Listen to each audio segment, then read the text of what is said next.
I've lived in Newbold for almost 20 years, and it's just part of the community. I need to, give back to what they've given to us. I think what motivated me to be a part of the Newbold Fire Department was probably just a desire to give, one, to give back to the community, two, to better myself as a person, and responding the actual act of putting out a fire. The whole thing is just one giant adrenaline rush. It actually wasn't anything that was ever on my radar screen. A couple of my friends are on the department, and they said, you should pull your weight and you should join up. And my response was, after surviving 29 years of law enforcement, it seems really silly to go into a burning building. And they said, you don't need to go into a burning building. There's all kinds of roles that we have that need to be filled. We don't have fire hydrants. Would you be willing to drive a tanker and bring us water? I thought, yeah, I can do that. The calls that I've been to, I think to myself, I can't imagine if that happened to me. And thinking that makes me really want to do the best that I can do and save as much as I can save, and provide that for everybody in town. The word volunteer to some people just means we go when we want to, but that's really not the case with the fire department. You volunteer to belong, but you make a commitment to be a firefighter. People don't realize the training that the volunteer departments go through. We have as much training as career departments, and people don't realize that. They think that you just come out here, hop in a truck and drive down the road with your lights and siren going. We have to meet the same standards that a paid department in a city does. The only thing is we're not getting paid. It's not our daytime job. This is something we do extra above and beyond what we do every day to make a living. In February, it was about 15 below zero. It was a mobile home that was burning, and we were there most of the night because it had a roof put over, two roofs put over the top of it, and we couldn't get through, and equipment was freezing, and people's turnout gear was freezing. If they stood still too long, they would be stiff. They couldn't hardly move. We had a house that was engulfed, and it was really warm out. And I remember the first thing I did was jumped in full gear in the heat, and you realize how hot and heavy those things are.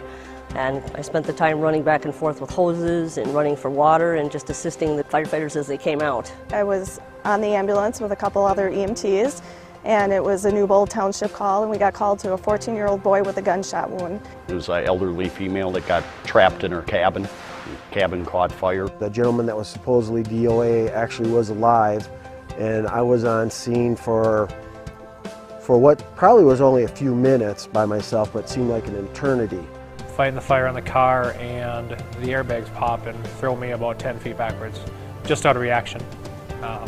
And tumbled the person who was supporting me behind me on the line, and got back up and went right back at it. Just the coordination and the teamwork that went together on that call to make it come off when it was as bad as it was. A team of people coming together when things are going really bad, and you bring order and redemption to chaos.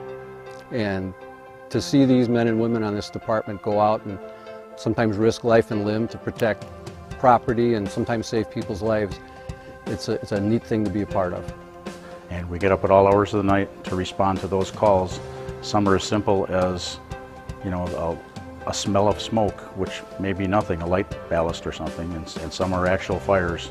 But we respond to all of them the same because we care. We care about our community, and we care about our fellow citizens. We have a great community as far as support goes. We have a good town board that always supports us, and the citizens are pretty supportive. When departments do fundraisers, it's nice to see the community come out and have a good time, but also pitch in so that we can buy the equipment that we need. Community support is vital, so any way people can stop by and help out and just get involved is great. Whether it be as a full firefighter that comes and responds to calls, or someone that is able to be a backup person that perhaps helps with pumping water from a lake into a truck. I think the first step would be to join me to a monthly meeting, see what the meeting's about, see what we talk about, and usually, if it's somebody who's really interested, I think they're going to grab on and want to go. And the thing that I like most about being a firefighter is doing something positive for somebody that I don't even know. I haven't had a situation where we rolled into something and then we left them worse for wear. We've always made some sort of positive difference, and that's what really motivates me. Seeing the looks on people's faces. I mean, like after EMS calls when you have the families coming up and thanking you for helping their mother or father or son or daughter. At one of the last fires, the lady who just lost a huge part of their property came around and personally shook hands to every firefighter and thanked them for the work. And she was doing it through teary eyes, but she was still grateful. But there'll be times when you go home and you feel like you're the closest thing to Superman.